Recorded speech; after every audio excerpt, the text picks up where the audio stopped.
So we are building somewhat of our riparian barrier right here. Good morning, beautiful people. And it is a beautiful morning. So the sun is shining today and I'm going to take full advantage. Today's actually Friday. We don't usually film on Friday, but I figured since I get to go outside and play in the dirt and play with trees, might as well pick up the camera and I'll bring you guys along. All right, so if you remember on our last video, some trees that I ordered months ago from company up north, I ordered some chestnut trees, they're like a 1 to 2 foot tall. It's a bundle of bare root chestnut trees. Honestly, I'd forgot about them because, you know, you have to put your orders in early, and then once everything goes dormant, that's when companies can dig up the dormant trees and ship them in the mail and they'll survive. Well, they got here yesterday and I need to get them in the ground. So that's what I'm gonna do today. Out here up on our ridge, this is kind of along our driveway, right? It's pretty much no man's land. I don't really have anything up here aside from, you know, our propane tank. This is where our power pole comes in. We've got a whole clothesline that has seen better days. Well, one of the things that we want to do with this hill is just, we can't really graze the cow on it. I mean, we have before. The reason for not grazing the cow up here is our neighbors actually spray their field. And I'm taking a risk by planting trees here, but it's got to get done.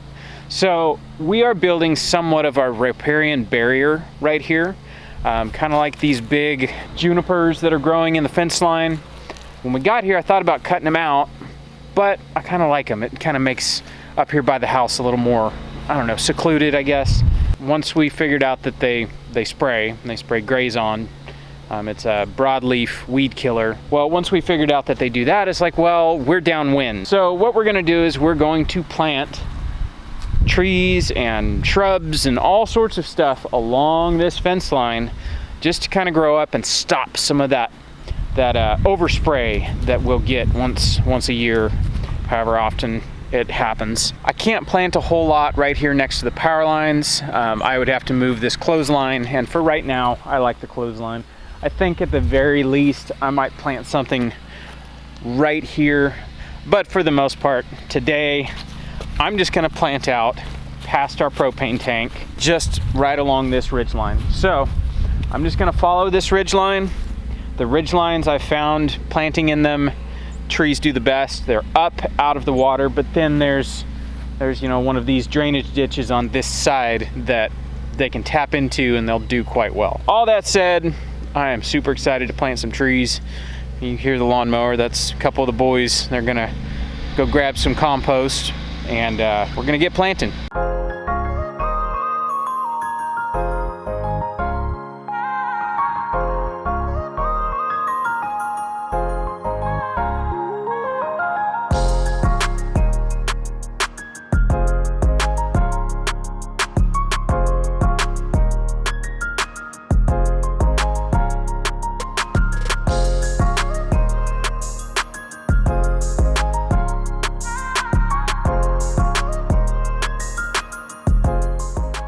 All right, I'm gonna grab my bucket of trees. Here, Brett.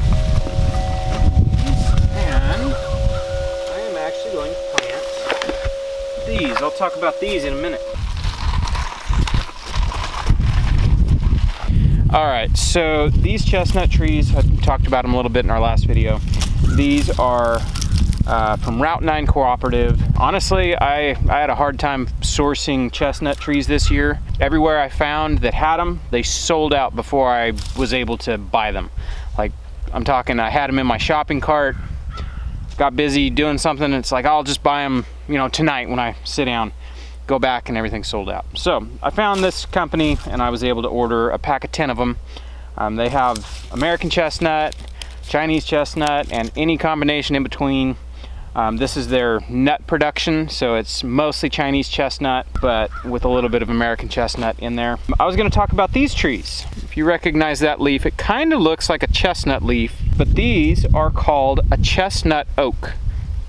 Now, we had went to visit Meg's cousin up in Tennessee about this time last year, and I noticed there was all sorts of oak trees that I have never seen down here. It's like, well, that's interesting. You know, great big giant oak trees with leaves like that. For a second, it was like, well, that looks like a chestnut, but that leaf isn't quite right. Well, I noticed that there was acorns absolutely everywhere on the ground. So me and the boys grabbed a couple handfuls of acorns, and most of them on the ground were already starting to sprout. So I brought some home. I brought about, I think I wound up with a dozen that were sprouted. Put them in a couple pots, and I mean, mind you, this is a dozen pots. A squirrel found them and ate them all except for 3. And so the following spring, they sprouted. They shot up and got nice and tall and did real good all summer, you know, the 3 that survived. But I've been saving these. I want to plant them on this hill along with my chestnuts because it's cool. The other name for a chestnut oak is, they call them tan bark oaks.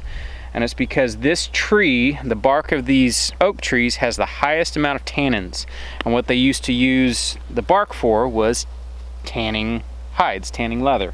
So tan bark oak or chestnut oak. I'm gonna get my measuring stick over here. The easement around a power line is like 30 feet on either side. I plant stuff far enough away to where I don't have to worry about it if, you know, the power company one day came in here and was like, that's too close, we gotta top it. So I'm gonna get everything measured out, figure out exactly where I want all these, and then I'm gonna get planting. Even with that anthill. All right, I'll be digging in this anthill. Nice thing about these little bare root trees is they're not very big, so they don't take a giant hole. So not exactly a bare root, but I mean, that was a teeny tiny little plant or a pot, but I can deal with that. I just hope they're not too root bound. That was a plastic cup that grew that. Yeah, that was like a plastic cup. Look. Doesn't take much. I'm gonna be doing the same thing. All those chestnuts I planted, whatever sprouts, I'm gonna grow just like this.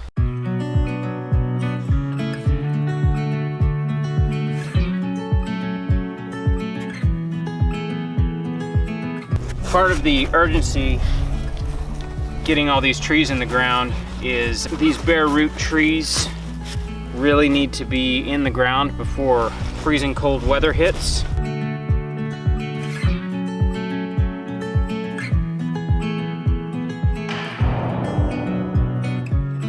First tree is in. I think I'll use up all of this compost and then I'll go back with the tractor. It's so muddy. We almost didn't get the lawnmower up here, so we'll just use just the tractor. I've got piles of wood chips in the woods that we didn't bring out and pile up in the dugout, so we'll just have to go in there and shovel them. I can't easily get to them with a tractor to where I can scoop them, so we'll just go shovel into the bucket on the tractor and bring them up here, and then we'll continue top dressing. But that's pretty much it on how we're doing it. I don't think I need to explain every single tree, so I'm gonna set the camera up on time lapse and we're just gonna get to it.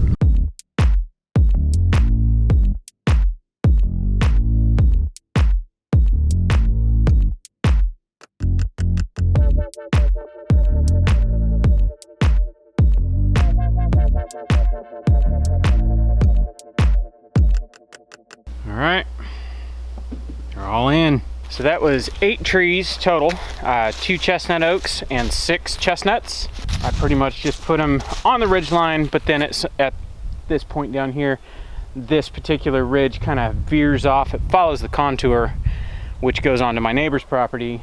So I just stayed the same distance away from, this is the property line. So kind of stays even with the driveway, even with the fence. I think this is a good start to a riparian barrier. All right, now, since we can't take the lawnmower, we got to take just the tractor. We're gonna go get wood chips. Last time I did trees, it was half a scoop on the tractor of wood chips per tree. So there's 8 trees, that's 4 scoops. So, because we have to go shovel them, it's gonna take a minute.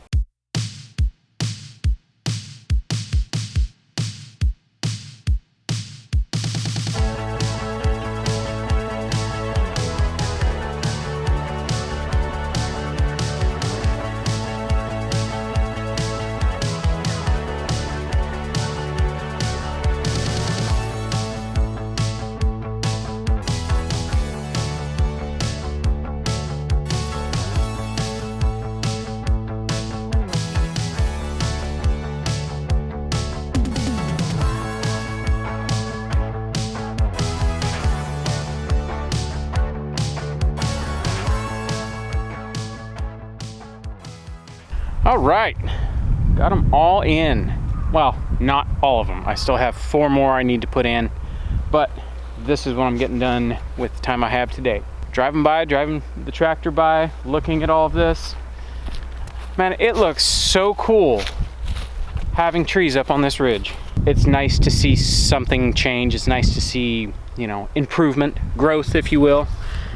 So yeah, I'm pretty happy. One thing that I think is kind of cool, I don't know if I can see it in these wood chips. There, if you read about soil biology for your trees, a lot of times trees really need a fungal dominant type of soil life. If you think about it, the soil biology that is in a forest is way different than the soil biology that's in your garden.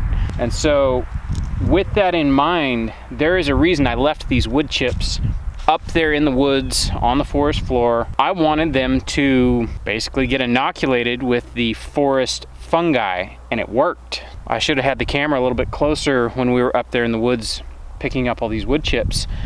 There was a couple spots where we were digging up these wood chips, and you know, they've just been on the ground for 3 months. It was a solid mat of white mycelium, which that's pretty cool. So that means what I'm putting on top of these trees hopefully emulates being in a forest floor. That's what I'm going for. It's just a theory I've had. It's an idea, and I wanted to try it out. If these trees do exceptionally well with compost and mulch that is basically been sitting in the forest, and they do good, then I know. So this will be an interesting experiment. So with that, I'm gonna head inside. I will catch you guys on the next one.